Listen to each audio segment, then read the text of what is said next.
Good morning, ladies and gentlemen. We are here at Sno Jam Comedy Festival 2020 at the White Wall Sessions and Last Stop CD Studios. How's everybody this morning? We got a nice little live audience. We are here this morning because we are doing a auditioning panel with Naela Durrani. She's here from Los Angeles, California. Give her a round of applause. Before we get into the actual panel, we want to say thank you to all our sponsors. Without our community partners, we would not be able to do this event. Sno Jam Comedy Festival is a fundraising event that benefits the Special Olympics South Dakota.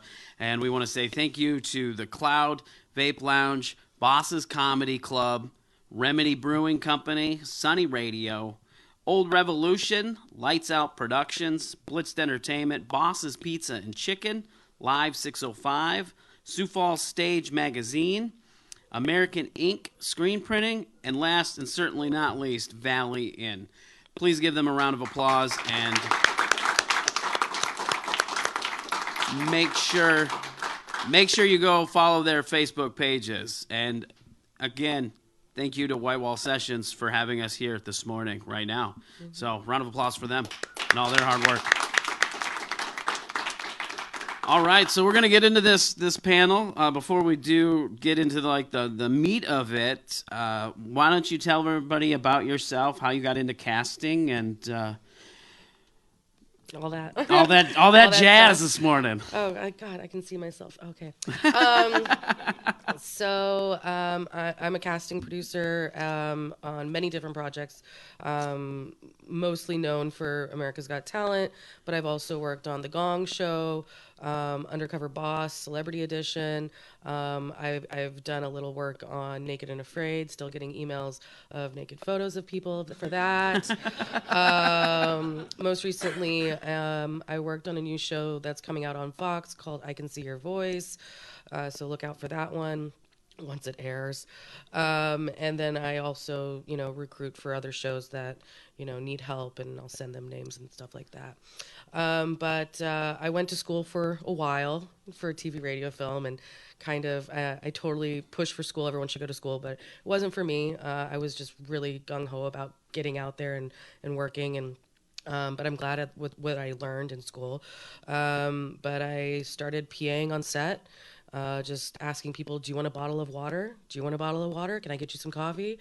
Things like that. And then I just kept moving up. People would ask, oh, can you do this for me? Can you do that for me? And they started seeing potential in other things, especially organization.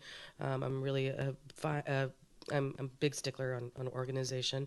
I have grids upon grids upon grids. And so I started coordinating a couple things and realized that, coordinating wasn't necessarily my forte. I was a big salesman. I really liked selling. Selling the idea of a show, selling the idea of you being on a show, producing an act, finding an act, crafting an act, and doing that. And eventually I went from assistant to associate producer. Now I'm a casting producer, and on the side I also am an associate producer after we cast you. So that's kind of how it went for me. I've been a casting producer now for about 6 years as a title.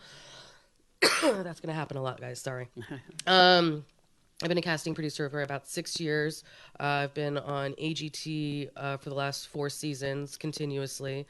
But that's kind of me, kind of what I do. Other than that, I just kind of sit at home and read a lot of emails. I suppose you probably get bombarded with emails. 92 right now in my box. That doesn't sound too bad. That was in the last 3 days. Yeah. All right. Well, thank you for being here in Sioux Falls, South Dakota with us at Sno Jam. Now, when you're looking at video submissions, or even live submissions, what do you look for as far as the material goes? For television stand-up, what I look for, number one, is obviously TV appropriate. you know, is it okay if I say certain things on this? Yeah. Okay, I was like, can I not say certain words? If you are talking about things that are sexual, you know, I'm just going to use a comedian for example. There's a great comedian, I love him to death. His name's Usama Siddiqui, and he talks about beatboxing on. Oh God, my mom might be watching.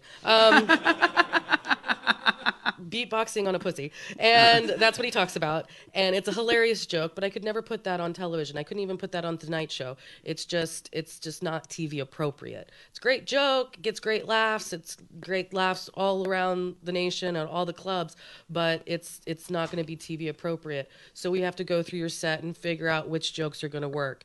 So that's number one. Obviously TV appropriate, nothing too sexualized. I like to say keep it Shrek-esque. I got it from another comedian at the World Series of Comedy. He said that. I was like, I'm stealing that. But keep it Shrek-esque, you know, over the kids' heads, but parents totally get what you're saying. So Shrek-esque is what I tell people all the time. The movie Shrek, if you didn't get that. Anyways. And then the next thing is stay away from localized jokes for television, especially for late night too, because if you're talking about things in South Dakota, and I've never been to South Dakota until about 24 hours ago, you know, I'm not going to get the joke, and neither will the rest of the audience. You're only playing to 2% of the audience possibly. So understand localized jokes might work here in South Dakota, maybe even Montana it might work, but it's not going to work in LA, it's not going to work in New York. If you're from Texas and you're doing jokes about Whataburger, which half of you don't even know what Whataburger is, I'm sure, you know, it's it's a great hamburger place, I'm just going to say. But if you don't know what Whataburger is, you're not going to get the jokes. So again, stay away from heavy localized themes. Another thing is, oh gosh, what was I going to say? If it's something that is really funny right now, it might not be funny in 6 months. So if you're submitting for something, you know, it can't be too time oriented. It needs to be overall something that's going to work. So sexualized jokes, localized jokes, and time oriented, like what's going on right now with like the Trump trials and all that stuff. It might not be as funny in 6 months when it's going to be on air. So they might be like, that's great, but in 6 months when we want to put you on the show, it's not going to matter. You know, maybe it will, I don't know. But that, and then the last one is branded jokes. So if you're doing a joke about Starbucks, you're going to want to change it to coffee shop, especially if it's a little bit of like defamation in a sense. So you can't be like, oh, you know, Starbucks sucks or Spirit Airlines sucks and this is why, and ha ha ha ha. Well, that network is going to have to answer to that brand if that brand is upset about you making fun of that brand. So I would always change, you know, wording, or maybe just lose the joke for that and save it for when people come and see your show. So those are the things that I try to have people stay away from. But there are always, you know, ways to get around it. As an example, Vicky Barbalak was on AGT, and she did a joke about Denny's Grand Slam. And it was a very sexualized joke. But it was Shrek-esque. It went over the kids' heads. Kids just heard pancakes. And she used a brand, but she didn't put the brand down. You know, the network has to go, in general, any network would have to go to that brand and say, hey, this is the joke. Can we use it? So just know that there are ways to get around it. But that wouldn't be, for a competition show especially, that wouldn't be the joke you'd come out with first. That would possibly be the joke you'd be later in the rounds. Maybe that's not the joke you'd use on late night, but for a competition show in particular, that would be something you'd use later on. But there's always ways around it. If that's your best joke, I don't see why you shouldn't audition with it, but you should always have a second routine in mind as well. Okay. Now, kind of going on a little further with that too, talking about, you know, the competition, I guess, like what kind of length do you like them to typically have ready? So like with late night, typically comics do 5 to 7 minute spots. How is that on like a show like AGT or like the Gong Show or something like that? Yeah. So with the Gong Show, it was character stand up. We did. There was a comedian named Jason K. Kaye, Jason K. He's great. He's based out of LA, and he does this comedic character called Silax the Alien, and Silax does comedy. Or you have Eric Helwig, who does Death on AGT. So character comedians on, and Eric Death audition for Gong Show as well. So you had to do 90 seconds, which is essentially a minute and a half.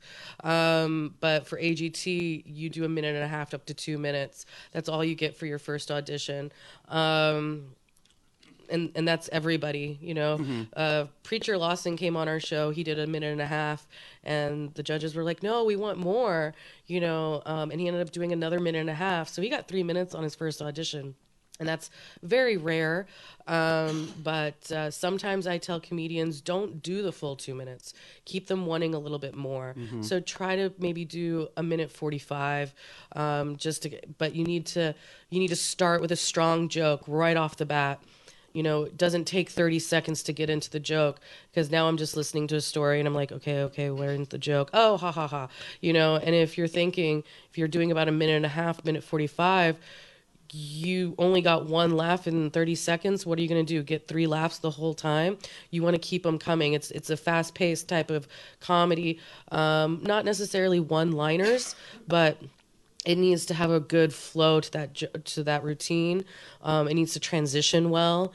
It needs to, it's not like, okay, here's 45 seconds of one thing. Okay, now I'm going to segue, or not even segue. I'm going to do another 45 seconds. There needs to be a segue. There needs to be a transition of why you're going from this to this. It needs to be almost like a fun storytelling, but not storytelling. But 2 minutes, to go back because I ramble, 2 minutes is exactly the time you should be, Ready minute for. 30 to 2 minutes. Yeah. Now, along with that, with video submissions, what's the length that you like? Do you like them to be typically what they would be doing? So if they're going to be doing 2 minute sets, you want 2 minute videos, or some festivals will say we want like 3 to 5 minutes, 5 to 7 minutes. Typically, what do you look for when you're looking for different projects? When I'm casting for something like AGT, I also help cast for Bring the Funny. What I want to see is not what you can do, but what you will be doing for the show. Because you have to understand, I get 92 emails. I'm probably 105 it right now. But I don't have time to go through 5-minute sets of getting introduced on stage and doing crowd work, because that crowd's not going to be there. That person in the front row that you're talking to for 45 seconds is not going to be there on the show. And so I want to see what you will be doing for the show. If that means you have to cut that crowd work out and just get to the jokes, as long as they make sense and it's not just like joke and joke and joke. It needs to, again, be a routine. Or I even tell comedians all the time, let your booker know, let the club know, hey, I'm recording an audition. Tell them what show or network. They don't care necessarily. And just say, I need to record tonight. Is it okay if I set up a camera? When you get on stage, go, hey guys, I'm auditioning for a show and I'm recording in the back. I really need you guys to be supportive if you think it's funny. And then just say, this is what my auditions, you guys are getting a glimpse into what's going to be on TV soon. So the audience feels really like connected to that moment. And let them know you're recording. So when you do it, you have in mind, if I'm standing on, Bring the Funny stage or The Tonight Show or AGT stage, this is what it's going to look like. This is how it's going to be. This is exactly what I'm going to say. It comes off better on the tape. I've only had a couple comedians like, oh, it didn't work. The crowd sucked. I'm like, okay, well, the crowd sucked. They weren't supportive. Go do it on another night. Or there wasn't that big of a crowd that night. So I understand that as well. So try it again. It doesn't hurt to like always, you guys should also be recording every time you're on set. Not audio, but video, as long as the club and the booker says it's okay. But What was the question again? The typical length of submissions that you prefer. I honestly, again, I want to see what you're going to do on the show. So if you're going to be on the Tonight Show, it should be a 5-minute. You should be doing 5 minutes, or 5 to 7 minutes. Yeah. For a show like what I'm working on currently, it should be 2 minutes. It should be exactly what you're going to be doing on the show that you're auditioning for. If you're submitting to NACA or bookers or whatnot, reach out to them. Just say, hey, I got your name from so-and-so, or I found your name, and I'm really interested in connecting with you. I'd like to send you the correct information. What exactly are you looking for? What time length are you looking for? So then you can better, it's just like a resume. It's just like going into a job interview. You're not going to go in the job interview and not know what the job is and not know what to say. You're going to prepare in your mind what you're going to say before you go into that job interview, no matter what the job is. If you're going into Subway, you're going to be like, oh my God, I love working with people. I like making sandwiches. Whatever it is, you're going to have something prepared in your mind. So why not better prepare an audition tape for what you're auditioning for? Honestly, the worst thing I do is I get 10-minute tapes, and then I have to send them a whole email, like saying, hey, and then they're like, oh, well, what do you need? When do you need that? And I go, well, it says it in the email. I need it in a week. It's highlighted too. But yeah, it's not a bad idea if you're reaching out to people over at the Tonight Show. Michael Cox is the booker of Tonight Show and stuff, and reach out to Michael and just say, hey, I got your information. I'm really interested in being on the Tonight Show. What is that process like? What would I need to get to you? Do you need a 5 to 7 minute tape? Do you need a 30-minute tape? I want to get you the correct information. That is the best thing. You're starting off with a good relationship with that person too.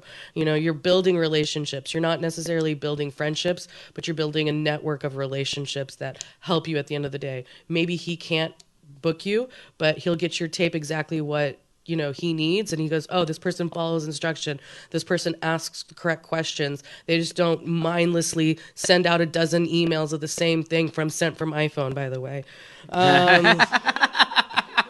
Have your contact information in your signature. Even if you're sending it doesn't take long to write that out at the bottom, and edit out sent from iPhone. I need your phone number, your name, your email address, maybe a link to your Facebook page or your website. Another big pet peeve while I'm just stating this, don't copy paste your photos into emails, because I'm trying to scroll through your email and it's like the whole email is your photo. Attach it. Just attach the photo. I can look at it at the bottom of the email. But anyways, I digress.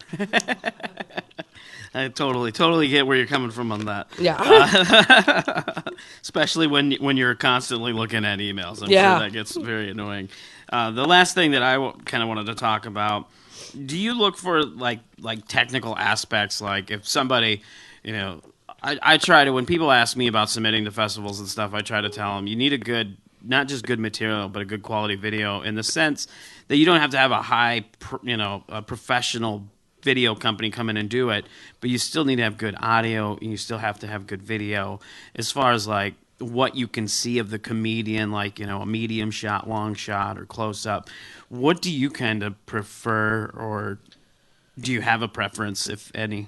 No, 100%. That's a great question. I always tell people, number one, you should be dressing like you're, if you're making an audition tape in general, again, if you should be recording every set. I've seen a comedian I know in LA, he killed it one night with the same routine I'd seen 100 times. But that night, I don't know what it was, but the audience was magical. My everything was just vibrating from listening to the audience react to him. And I'd seen that routine 100 times. But for that night, it was amazing, and he didn't record it. That was that would have been the best tape, And he was dressed great. Everything was just so perfect, but he didn't. So, if you are on stage and you're recording, you should be dressed to impress, because you don't know how magical that moment's going to be. So you should, again, what are you going to look like on stage on television? Gabe, just to throw Gabe out last night, he dressed perfectly, nice shirt, nice pants. He was dressed nice, he didn't have a hat covering his face, that's one thing, is a hat on stage covers your eyes so much more than you think. I need to see the white of your eyes in a tape. I need to see that. Facial reactions, I need to see that. So if the tape's in the way, way back corner and I can't see your face reacting, the close-ups on television shows are so important, so we need to see that as well. So don't wear something that covers your face. Wear something nice. I'm not telling you to go out to the Gap and get a great like outfit or whatever. Just dress to impress. Dress as if you were going out on a first date with somebody. You just want to make sure you're dressed really nice. Not like church or anything, just a nice outfit. And nothing with logos. Not that it really matters, but it's just distracting. Nothing with like a demonic face on it, like it's just distracting. Just something just nice. And you all dressed nice last night. I just remember Gabe, like what he wore. They're all just looking at you like, you all were fine last night. Whoever performed, you guys dressed all great. The host dressed great. So I loved his hair. His hair was gorgeous. Yeah, so first rule is dress nice if you're recording, have your hair done if you're a girl. Don't just have it up in a bun and, no care and sweatpants. That's one thing I see with girls is, you're trying to be, one of the comedians as well. And I totally get it. Trust me. Because I hang out with comedians too. So I get it. I'm just like totally relaxed. I don't care half the time what I'm wearing. But if you're going to be on camera, I'm not telling you to wear a dress and heels, just dress nice. Have makeup on, have just something just look really presentable on tape. Again, whites of eyes. I'm not looking up your nose. I'm not looking down shirts. I want a nice, good angle. I don't need to see the full body. Just like waist up is really good. So anything waist up that I can see clearly your eyes, I can see clearly your face. That's all that matters. The biggest thing that I see is audio. That's a problem. You guys know what you're saying in your jokes, but when the audio's not perfectly clear and you send me a tape and I'm just like, what did he say? I'm like, I can kind of hear it. I have to sell that tape to somebody else. And if I'm already kind of like, I don't know what you're saying, they're going to be saying the same thing. And you're like, oh no, it's great. Well, you know what you're saying. That's why it's so easy for you to pick up what's being said. So the audio does have to be really clear. I will say that is my biggest issue. Is too far away shots and audio. So just make sure there's not that background kind of like audio noise. Yeah, sometimes you get camera noise. Yeah. Too. That can, that kind of like little buzzing and stuff. Yeah. And you know what you're saying, so you hear it clearly, but I can't. And I'm trying to be like, did he say 411? What? 711, 411? I can't hear it. So just be careful about that. So just dress nice, good angle, good audio. You can use an iPhone. Honestly, people nowadays are saying you can shoot a whole movie on an iPhone.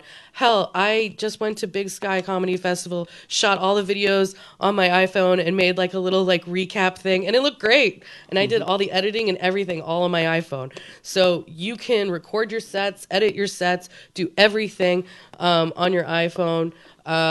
When you do send in a tape, don't edit it so much with like, don't play with the volume too much, and because that sometimes is to your disadvantage.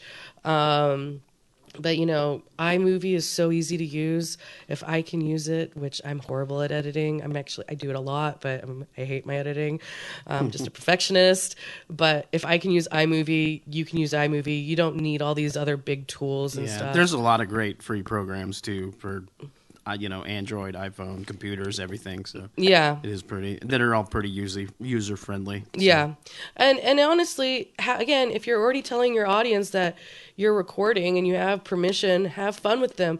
Hey man, we're gonna put the camera on your tape or on your table, and have fun with your audience. I'm sure they'd be happy to play along and have you put your camera on their table. Just don't touch the table. That's the one thing is like if they touch the table and it moves, or if you have a friend holding it, tell them not to laugh. That's the big one. It's like, can you just stand still and hold the camera and not move? Because when they laugh, the camera moves and it's out of focus and stuff like that. So just prep your camera guy, if you will. But yeah, I keep rambling. So just cut me off. I just want to add to the talking about what you wear on stage. Don't wear clothes that match the backdrop either. Yeah. Yeah. I've definitely been a floating head a time or two. Yeah. Anything too white too. Oh man, I saw this amazing tape from this girl, but it was she wore this amazing white outfit. I don't remember if it was a pantsuit or a dress, but it was blinding and it was so distracting. And that's the thing. You're wanting to make sure to stay away from distractions at the end of the day. Distractions are when I'm in a meeting with producers of any show, all of a sudden we're talking about the distractions and not listening to your comedy. Oh, well, that makes sense. Yeah. That's good observation. All right, well, now we're going to go ahead and we're going to open it up to have some questions from the audience in the studio. With that, if somebody has a question, raise your hand. When you come up to the microphone, introduce yourself and then ask your question. And the microphone is right over to, would be your guys' right. I guess stage left, is that how they say it? I don't know. Don't you have a theater degree? Oh, by the way, I just got a text and there's some comedians outside. They said the door's locked and they'd like to come in. Oh, okay. Well, we're going to do it. Just a heads up. Hey, thanks for the heads up. I appreciate that. Glad I was on camera for all of that. No? Oh. The yellow external door. Oh, they're up. They need to come into the... Luke, you want to go see if you can find them? I was just trying to be nice. I'm sorry. I didn't want to be distracting. No. Speaking of distractions. And we're live. All right, go ahead. All right, my name's Alex Kane. I'm a comedian from LA. So I have a question. What do you think people can do to make their tape a little more memorable besides being the funniest? I just feel like there's so many comics and everyone kind of talks the same, looks the same, all that kind of stuff, and it's hard to break through. What do you suggest to be a bit more memorable besides being the funniest, obviously? Yeah, no, that's a great question. One thing I want to make sure like it's close. One thing I always notice with comedians is standing right there in front of the mic. They just stand right there and they don't move. And I feel myself kind of just going, okay, cool, and just, okay, something like that. So when I notice myself not doing that, checking, and stuff like that, it's when the comedian uses the stage, and that doesn't necessarily mean you have to move back and forth, but my eyes are glued to you because you're visually, I have to like watch you. So just having really good energy on the stage where I'm drawn, like, again, I hate using only comedians from AGT, but Preacher Lawson is a really great example of energy. I'm not looking for another Preacher Lawson in general, but the one thing he brought, even Ryan Niemiller, when he was on our show, he has great energy. So energy, I think, is like the one thing that really stands out to me. I watch tape after tape after tape, and when someone has the most amazing energy on stage, that's what really, gets me to notice. So, just understand there is a difference between club energy and TV stage energy. And that's what I pick out and notice the most. Yeah. All right, well, thank you. Does that answer it, though? Yes. Okay, cool. Thank you. Yeah. All right.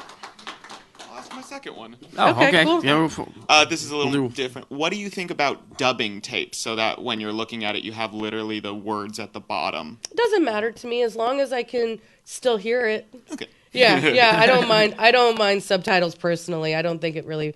Sometimes it helps if the audio is bad. As long as your energy's good, you look good, everything sounds great.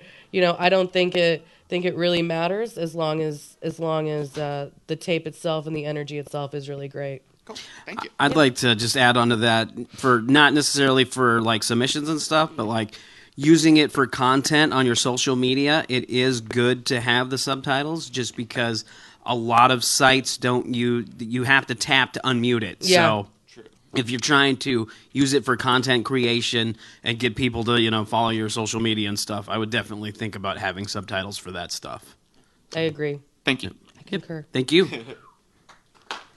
Okay. Hi. Hi. I'm PJ Johnson. I'm a comedian out of Colorado. My question is, when you're having a tape, does the venue that you're performing at give you any like bonuses? Like if you have a tape from Comedy Works or an improv? No, I personally don't care if you went to an open mic and that was the best tape you got, as long as the audience is good, because we definitely, as casting producers, pay attention to the audience reaction. Everything from dry bar to an open mic in LA, I don't care as long as the audience reaction is really good, because I pay attention to that. I actually recently saw a comedian who green screened the Laugh Factory behind them. The exterior? Please tell me it was the exterior. Yeah, they had the whole Laugh Factory logo, and I was just like, oh man, I really can tell that this is not the Laugh Factory. I was hoping it was the actual building, like outside Oh, the building. no. It was the stage. It was definitely the stage. But the audience reaction was really good, and I could tell that they were at like some dinky bar or something like that. I've even gone to like vape shops in LA where it had comedy like shows, and a comic book store in LA that has comedy shows. And the audience reaction was great. As long as the reaction's good, I don't care where you film it from. Now, if you're headlining, these clubs, that helps because you've already been recognized by the community. Doing open mics at these clubs is great. But when I showcase and sell you to my producers, oh, he headlines this club, they're like, oh, okay, he's a winner of this. Oh, okay. Like all of a sudden they've already noticed that there's some interest in you from the comedy community. Now, if I show that tape after and they're just kind of like, oh, it just wasn't as funny, then I don't look good. So it really does not matter, unless you're you're headlining the clubs. Gotcha. Yeah. Thank you. Yeah. All right, thank you.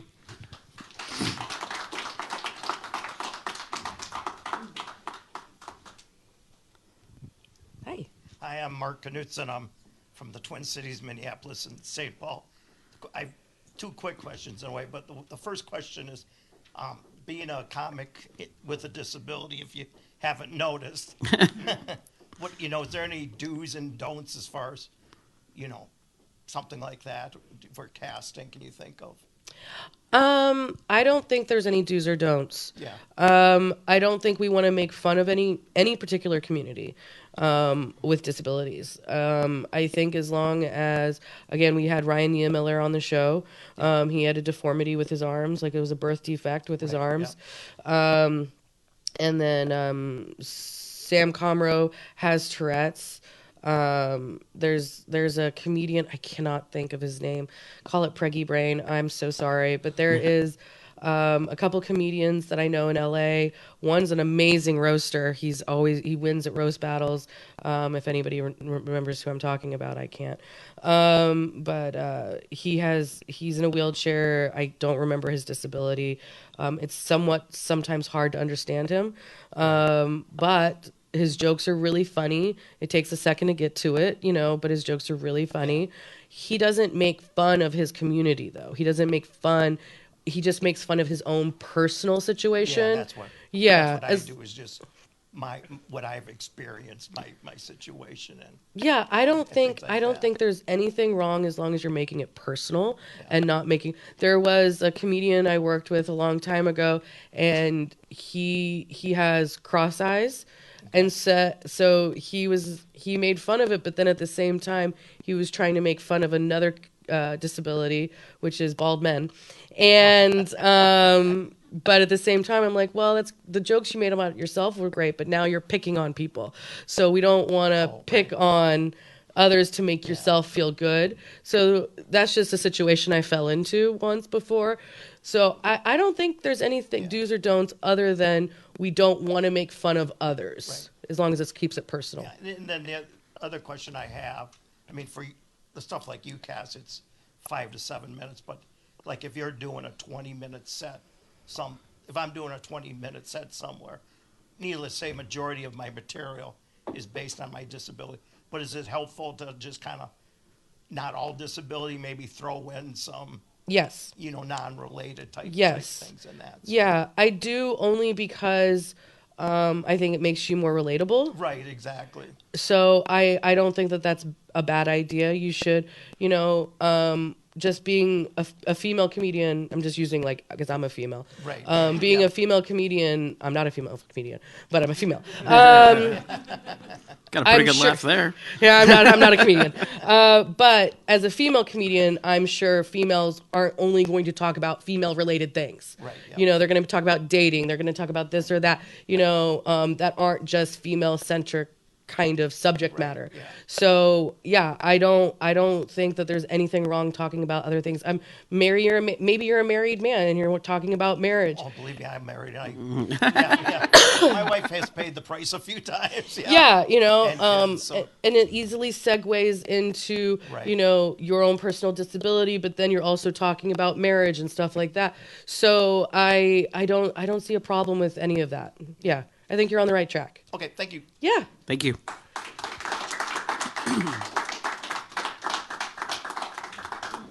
And bless your wife for letting you make fun of her.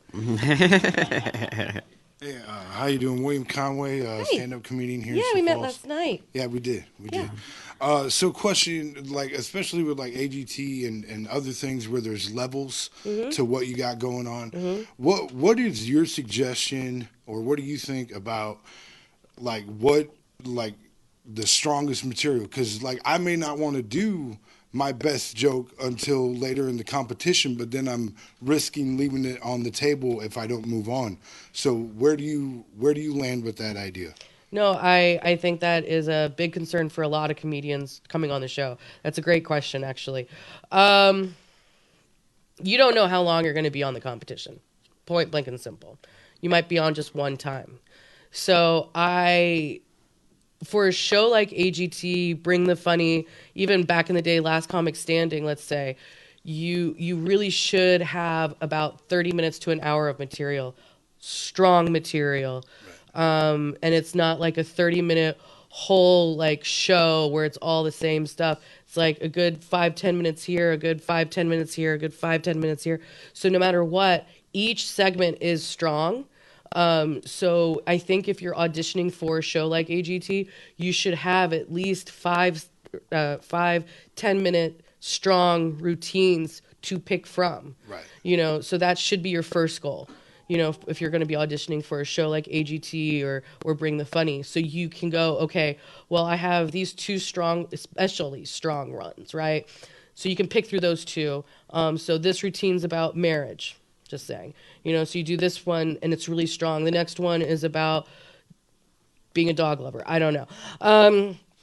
But they're both equally strong, because you don't know how long you're going to go. I think the first goal is having, again, at least 5-10-minute routines that you're going to pick 2 minutes from that are strong, or, routines that you can condense down to 2 minutes that are strong.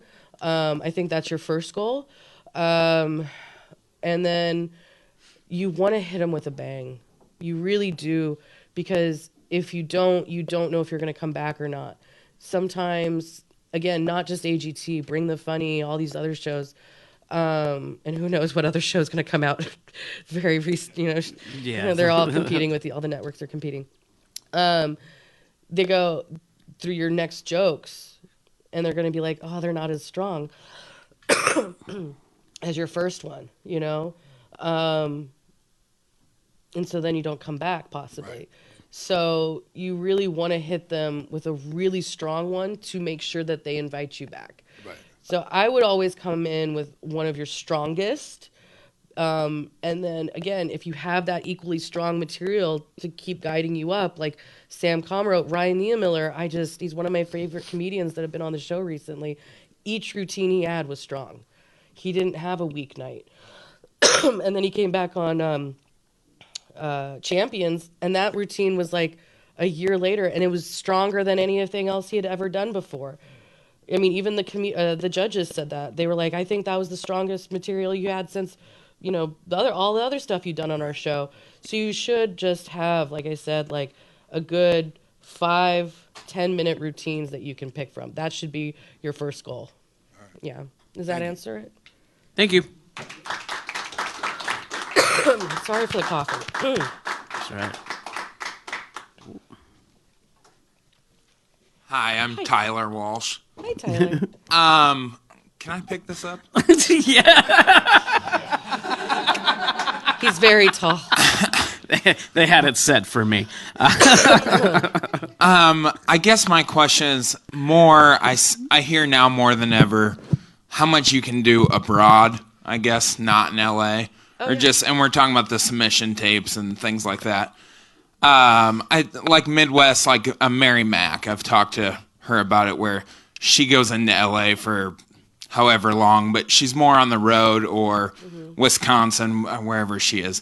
I guess my question is, how much are you looking for people that are actually already, not America's Got Talent per se, but I know they come from all over, but that are already there? How much do you look at people's location when they're submitting stuff, things like that? Or, I mean, how much truly, I guess, can you get done not being in LA? That's a great question. I had the same question. I'm sorry, I moved the mic. I had the same question at Big Sky Comedy Festival, and location does not matter to me. I went to the North Carolina Comedy Festival, and I found 2 comedians in North Carolina who refused to move out of North Carolina for their living situations. They have families, whatnot. They won't move. It does not matter to me where you live. I think if you want to be on television as an actor, you want to get acting gigs or writing gigs, things like that, which I don't work in. I don't do casting for like script or anything like that. But I think if you want to do stuff like that, it's important to be in those cities, only because you're going to have to be in meetings. You're going to have to be on set, and flying back and forth is very expensive at the end of the day. Let's be honest. And so if you want a manager and you want an agent, they're going to want to have you be closer. Now, again, if you're somebody, big names and all this, like, I don't think Dave Chappelle lives in LA. I heard he lives somewhere like in Colorado or something like that. You don't have to be. You've already made it big, so you can live anywhere. But if you're breaking in, and you're wanting to be on television as an actor or a writer, I think it's important for you to be closer to the cities. I work with a bunch of managers in LA all the time, and I come to stuff like this, and I go back and I go, hey, you really need to check out this comedian, and I send names out all the time. Like, again, bringing up Usama Siddiqui out of New York City, I think he's a great comedian, and I sent his name to a manager in LA, and they ended up signing him for a year, but after a year they couldn't book him on anything because he was never in LA. He was in New York. So they just ended up dropping him, from my understanding. And I think he ended up dropping them. But yeah, if you're a stand-up though, and that's what you're wanting to do, and you're wanting to get on the Tonight Show, and you're wanting to get on AGT or Bring the Funny, I don't think it's important for you to be in LA or New York. Now, side note though, as a production company, how many comedians are they going to fly out for a show? I think that's where it becomes important of how funny you are and how much they want you on the show. Because if you're living in Canada, it's going to be more expensive to buy a flight from Canada to LA than, let's say, if you live in Vegas. We're just going to ask you to drive in. So sometimes when decisions have to be made and they have to look at costs, because at the end of the day, it is a business, everything's a business, and they're always trying to save money. I think that's when it hurts you. But if you're funny and they want you, they're going to pay the money to have you there. Yeah. Does that answer? Yeah, Okay, that does. perfect. That's great. Thank you very much. Thank you. Probably got time to do just a couple more questions, and then we got to wrap up. So, I'm Eli from Chicago. Hi, Eli. I was curious, we've talked a lot about like submitting tapes and stuff. How do you find out about places that are good to submit tapes to? Is that like best to go through a website that is accepting submissions, or you said you got get a lot of like random emails, but that sounds maybe like not the best route? Yeah. No, it's funny. I like to call myself a stalker, I think the best thing to do is become a stalker yourself. Facebook is an amazing tool. Amazing. I found my school, like my grade school crushes of like Jonathan Taylor Thomas and all these people just through Facebook, and been able to connect with them. And I'm like, oh my God, so it's. are we still talking about comedy? No, we are. But if it's easy for me to find these people, it's easy for you to find people like me. All you have to do is go into Facebook, go into the little search bar, hit the word casting producer, and then hit the word people. Anybody who has labeled themselves a casting producer is right there for you. Legit. There's their profile. You're in contact with them now. Send them a Facebook request and a message. Don't just request them all and then call it a day, because I'm going to be like, I don't know you, delete, right? Especially if we have no one in common. But send them a message. Hi, I'm a comedian, a stand-up. I saw that you're a casting producer. I would love to know what you cast for. What's the best way to get in contact with you? Just as the same before. How would you like me to submit to you? What do you need? Do you need headshots? And have just like a nice, like almost like a cover letter to a resume almost, of a nice little thing. And then you can just copy paste that to each person, and they can say, oh, you can just email me your stuff here. Great. Do you need a 5-minute tape? Do you just need a headshot? And now you're in contact with all of these people. That's the number one easiest way to do it. So now you have all the casting producers as your friend, not just me. And then the next thing is you can go to Facebook groups. There are a lot of casting Facebook groups. Casting Now, I want to be on TV, casting this, casting that. I even have a casting Facebook page called What's Naela Casting Now. And it's not just what I'm casting for, it's what all my casting friends are casting for. They can go up there and they post. Like, I have a friend who works at BuzzFeed, and she just posted yesterday, like, what she's casting for on my page. So if you're going to casting Facebook groups, that's a great thing, because we're all posting there. Even join casting producers pages, because we're on there and we're posting like to our casting friends, like, hey, I'm in a funk right now and I really need to find this. Can you help me out? Do any of other of my casting producers friends know, gemologists? I actually do. So, because I cast off the grid and I know a gemologist. So, what is it? A person who studies volcanoes. I don't remember. Anyways. And so, yeah, I know this person. I go into my grids, I find the information, and I send it to them. But if you're in a casting producer Facebook page and you see that they're like, oh my God, I'm casting comedians, and everyone's tagging me, because that's what happens, you already see it. You just go and submit to that person. Like, I'm a comedian, I saw your post. So that's one really great way. I know that there's a lot of also websites like Backstage and, Actors Access and, all these other casting like groups that your managers or agents make you sign up for, from what I understand. I don't think that those are bad either. You should be on those. But I think if you have a manager or an agent, it's easier for you to get like submissions and stuff like that, or access to that easier. I don't work as a manager or an agent, but that's from my understanding. But yeah, try to join some Facebook groups. I think that's where you should start. You're in all the comedy Facebook groups. Be in casting ones. Yeah, and there are a lot of, just like with, every city has like a group for comedians. A lot of them have groups for casting. It's not just like, reality TV, but, there's film and TV casting. I know Minneapolis has one. You have them in California. I'm sure Chicago has the same thing. Just like they have the comedy pages, you're going to have, audition pages for acting and things like that. Yeah. And again, make sure you're also joining the ones that casting producers are in. Casting director. I want to be a casting producer. Like, there is a Facebook group for that. So I'm in there and people are posting jobs and they're like, oh, we're casting now for this.